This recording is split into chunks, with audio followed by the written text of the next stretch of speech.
Bismillahir Rahmanir Rahim. In the name of Allah, the Beneficent, the Most Merciful. I'd like to welcome you, dear viewers, to another in our series, The Forces of Evil. Assalamu alaikum wa rahmatullahi wa barakatuh.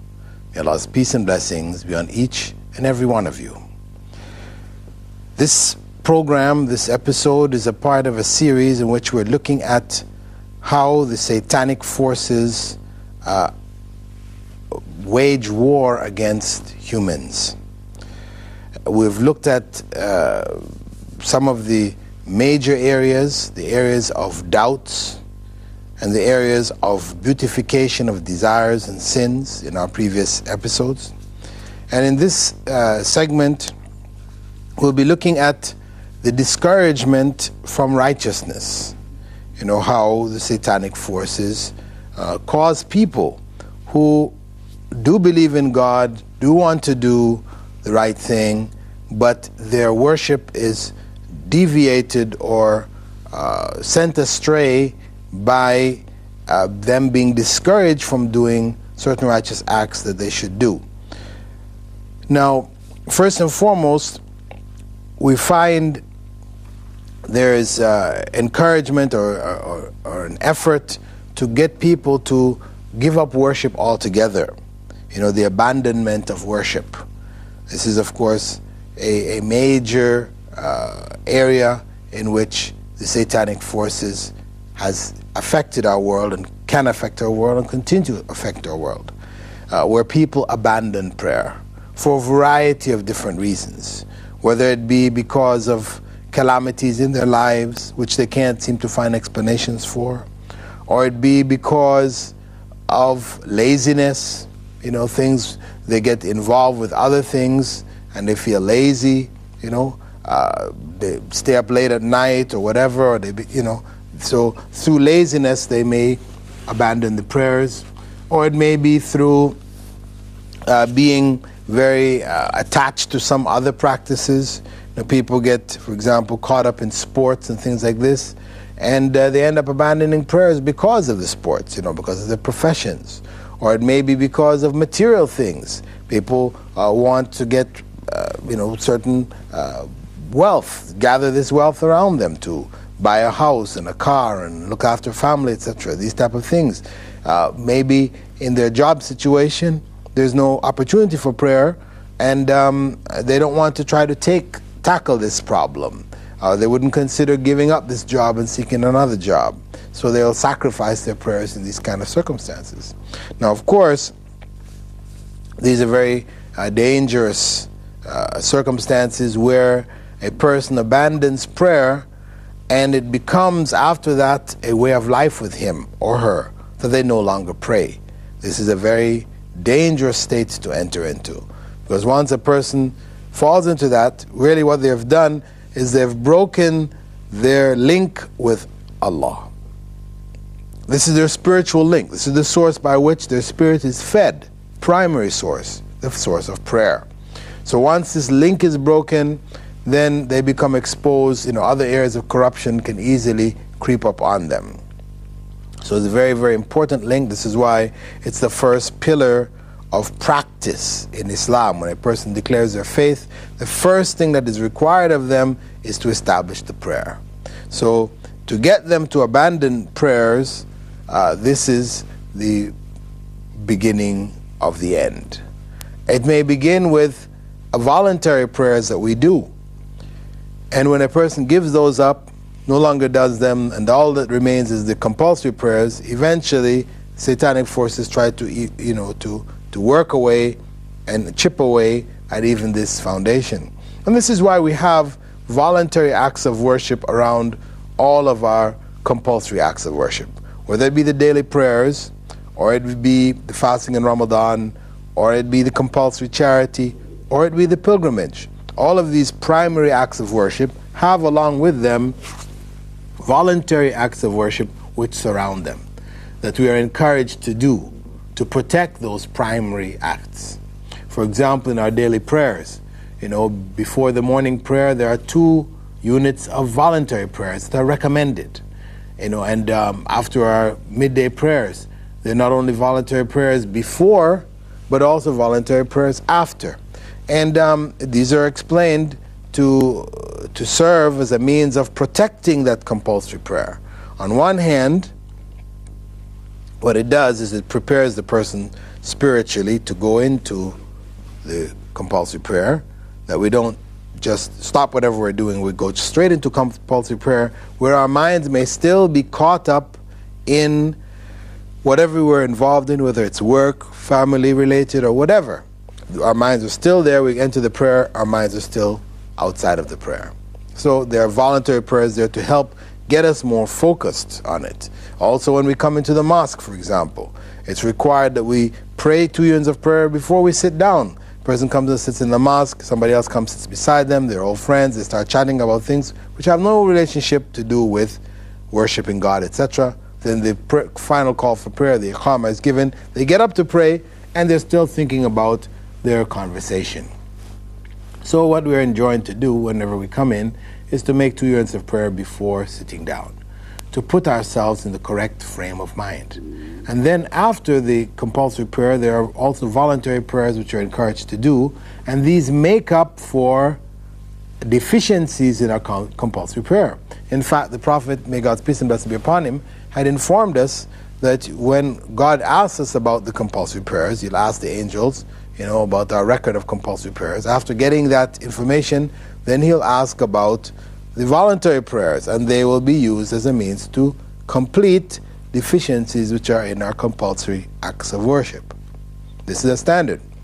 Now, as I said, these voluntary prayers form a kind of a shield around that compulsory prayer, so that a person in the times of weakness, when their faith is low and people's faith decrease and increase, this is a norm. Nobody's faith just stays high the whole time. No, there's an increase and decrease, constant. So what happens is that the satanic forces may come at us in the time when the faith is down and may cause us to abandon prayer. But what prayer do we abandon? If we have this fortress around our compulsory prayer, we'll abandon the voluntary prayers, and our compulsory prayers will still be intact.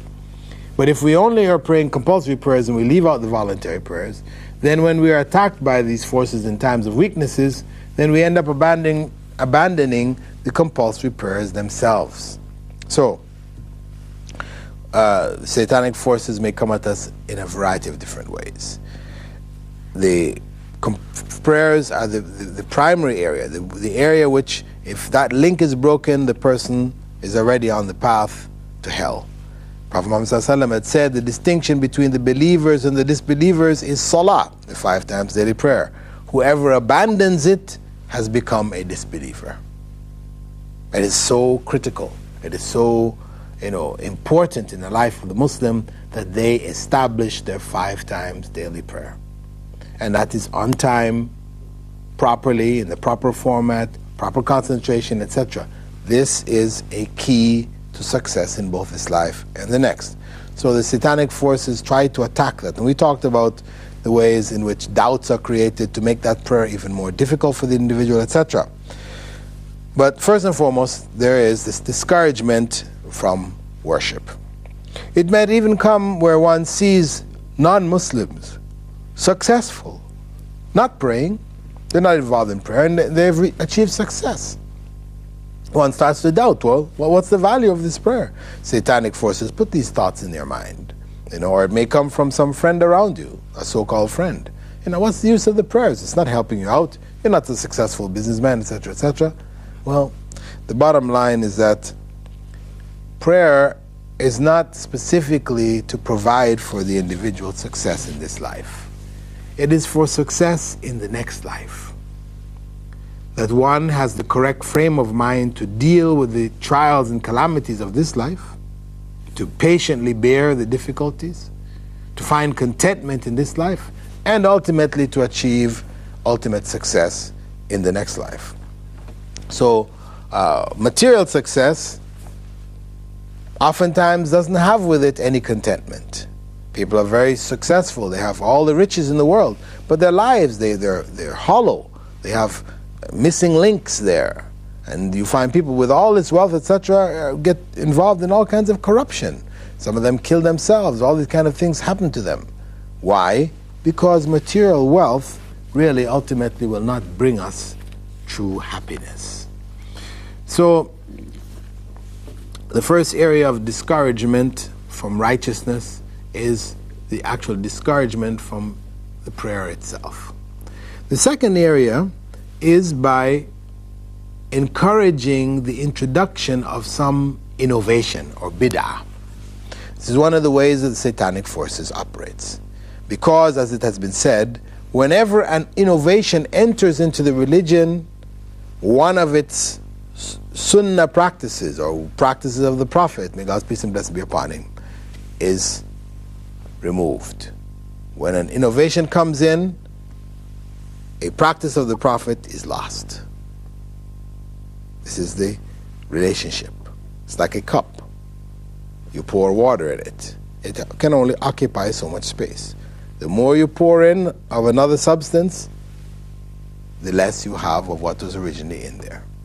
So this is one of the modes by which people are discouraged from proper worship. Innovations are introduced where people begin to, for example, make pilgrimages to graves, to depend on other intermediaries, to worship in ways which were not prescribed by Prophet Muhammad, may God's peace and blessing be upon him, to try and find shortcuts to paradise. This is a lot of times spiritual shortcuts are offered. And with these innovated ways, people become very attached to them because they're very pleasing to their desires. They're easier, they're fun, or whatever. Whereas the regular drudgery of regular worship, etc., this is looked at as being something, mundane. There's no real benefit in it, etc. The real benefit is in these things which make our spirit alive. So music may become very attractive, so-called religious songs which are filled with all kinds of musical instruments, which are actually forbidden in Islam, but which, where a person is not aware of innovation and the issues of innovation, may become very attractive to them. And they may feel very much that they're in touch with God through these various means. Another way in which righteousness is discouraged is that major sins are encouraged. Major sins, whether they be adultery, whether they be shirk, or whether they be involve fortune telling, or all of the major sins for which the Prophet ﷺ had prescribed hell as the ultimate end, where these sins are encouraged in place of righteousness. People are discouraged from righteousness by the promotion of these major sins.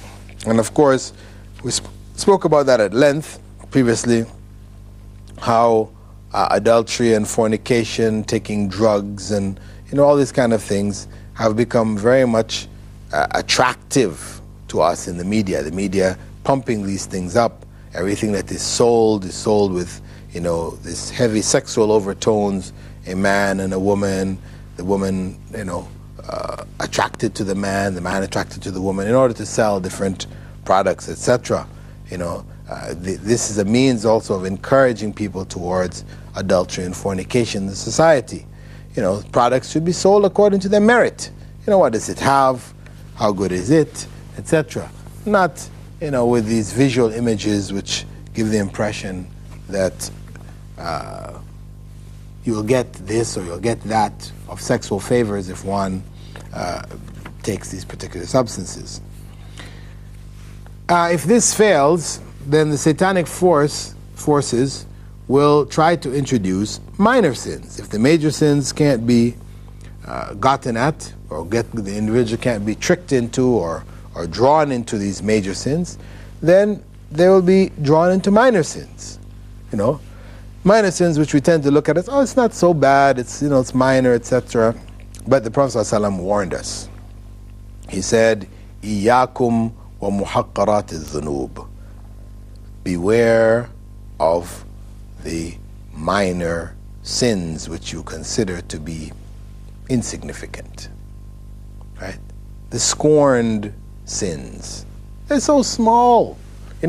people are involved in, people look at the other people and say, well, they're involved in such big sins. Look what they're doing here, this corruption, so and so. What I'm doing is very small. But the point is, as the Prophet ﷺ said, beware of these minor sins, because they are like an individual who collects sticks in a valley. He wants to make a fire. One stick will not make the bonfire for him to cook on. So he goes and collects sticks from all over the valley, puts them together, then he can make a huge bonfire to cook whatever he planned to cook. These simple sins are like them.